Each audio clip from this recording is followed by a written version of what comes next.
हमारे भारत देश में अनेकों मूल्यवान चीज़ें थीं जो इसे सोने की चिड़िया बनाते थे। यही कारण है कि उस वक्त दुनिया भर की नज़रें हम पर होती थी। उनमें से एक मूल्यवान चीज़ था हमारा नालंदा विश्वविद्यालय, एक ऐसा यूनिवर्सिटी जहां वेदों, उपनिषदों, महाग्रंथों की ओरिजिनल कॉपी तक उपस्थित थी। नमस्ते दोस्तों, स्वागत है आपका मेरे चैनल में। आशा करती हूँ आप सभी स्वस्थ एवं मस्त होंगे। नालंदा विश्वविद्यालय या नालंदा यूनिवर्सिटी पहली हॉस्टल बेस्ड यूनिवर्सिटी थी जहाँ 10,000 मंक्स यानी स्टूडेंट्स और 1510 टीचर्स रहते थे। यह सबसे पहली रेसिडेंशियल यूनिवर्सिटी थी जहाँ एस्ट्रोलॉजी से लेकर आयुर्वेदा हर चीज़ का ज्ञान दिया जाता था। इस यूनिवर्सिटी में एक सब्जेक्ट में 35 स्टूडेंट होते थे और उन सभी स्टूडेंट्स का कमरा एक स्टेज के इर्द गिर्द होता था। स्टेज वह जगह थी जहां शिक्षक शिक्षा देते थे। यदि कोई स्टूडेंट बीमार है तो वह कमरे में ही बैठकर टीचर्स को सुन सकता था और ज्ञान प्राप्त कर सकता था। इस प्रकार किसी की भी क्लास कभी मिस नहीं होती। नालंदा महावीरा की जानकारी हमें ह्यूंग सांग और इत्सिंग जैसे चाइनीज ट्रैवलर्स के अकाउंट से मिलती है।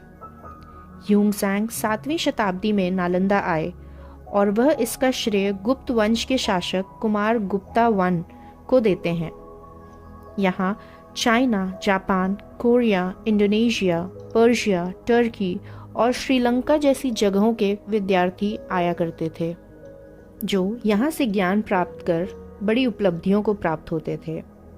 यहाँ बुद्धिज्म के साथ साथ एस्ट्रोनॉमी, मैथमेटिक्स, फिलॉसफी, मेडिसिन और ग्रामर जैसे विषयों का शिक्षा मिलता था।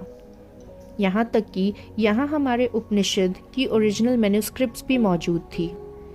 यहाँ पढ़ने वाले स्टूडेंट्स में हर्षवर्धन, वासुबंधु, धर्मपाल, नागार्जुन, पद्मसंभव और ह्यूंग सांग जैसे नाम पाए जाते हैं।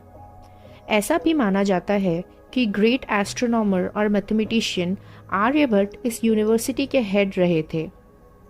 ज्ञान का ये बीज 800 सालों तक ऐसे ही फलता फूलता रहा। इसने हमें बहुत से स्कॉलर्स और विद्वान लोग भी प्रदान किए हैं, लेकिन 800 साल बाद 12वीं शताब्दी में ये कहीं खो गया। जैसे हमने वीडियो की शुरुआत में बताया, हमारे सोने की चिड़िया को गिद्ध हमेशा नोचने की फिराक में रहते थे। ऐसे ही एक गिद्ध बख्तियार खिलजी की नज़र में हमारी ये धरोहर आ गई।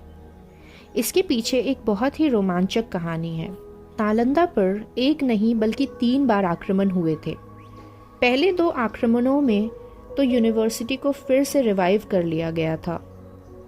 पहला आक्रमण स्कंद गुप्त के समय 455 to 467 AD मिहिर कुल के नेतृत्व में हुनस ने किया था।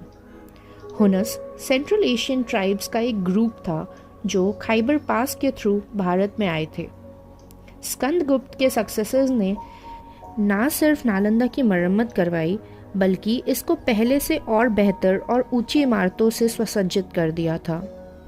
नालंदा पर दूसरा आक्रमण अर्ली 7th सेंचुरी में बंगाल के गुरुदास राजवंश द्वारा किया गया था। इस आक्रमण के बाद बुद्धिस्ट किंग हर्षवर्धन नालंदा को रीबिल्ड करते हैं। तीसरा और सबसे भीषण आक्रमण था टर्किश इन्वेडर बख्तियार खिलजी द्वारा। खिलजी ने नालंदा पर 1193 AD में हमला किया था। जानते हैं क्यों और कैसे इतनी तबाही हुई कि नालंदा जड़ से उखड़ गया। बख्तियार खिलजी भारत के अपने दौरे के समय बहुत बीमार पड़ गया था। बहुत से उपाय और हकीमों के इलाज के बाद भी उसके सेहत में कुछ सुधार नहीं आ रहा था। ऐसे में किसी ने उसे सलाह दी कि नालंदा महाविद्यालय के प्रिंसिपल राहुल श्री भद्र से एक बार इलाज करवाना चाहिए, मगर खिलजी को किसी गैर मुसलमान से इलाज कराना मंजूर नहीं था। कुछ दिन बीत गए मगर हालत में सुधार ना हुआ। तब खिलजी ने सोचा एक बार इलाज करा के देखते हैं।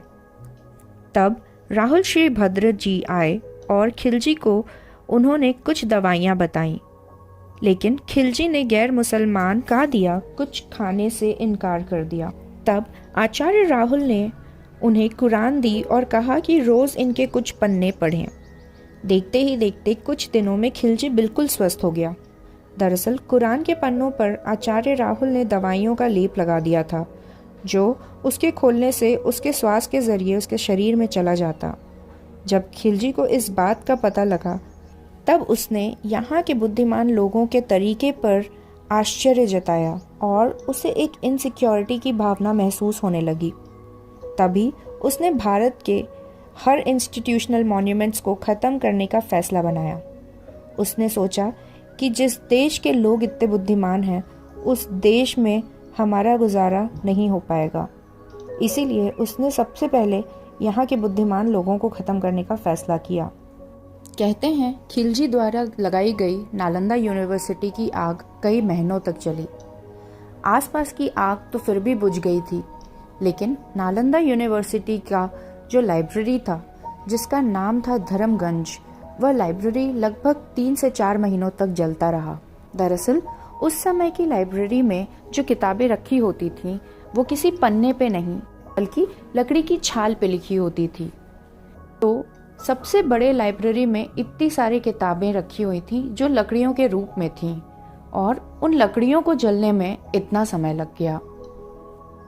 कहते हैं ना कि जब हम कभी किसी के लिए अच्छा करने जाते हैं तो वो हमारे ऊपर ही कभी कभी बुरा असर दे देता है, और यह कहानी उसी से जुड़ी हुई थी। आशा करती हूँ आपको ये कहानी पसंद आई होगी। अगर आप मेरे चैनल पर नए हैं तो प्लीज़ इसे सब्सक्राइब कर लें, और कंटेंट पसंद आया हो तो इसे लाइक और शेयर ज़रूर करें। हम जल्द वापस आएंगे, तब तक के लिए नमस्कार।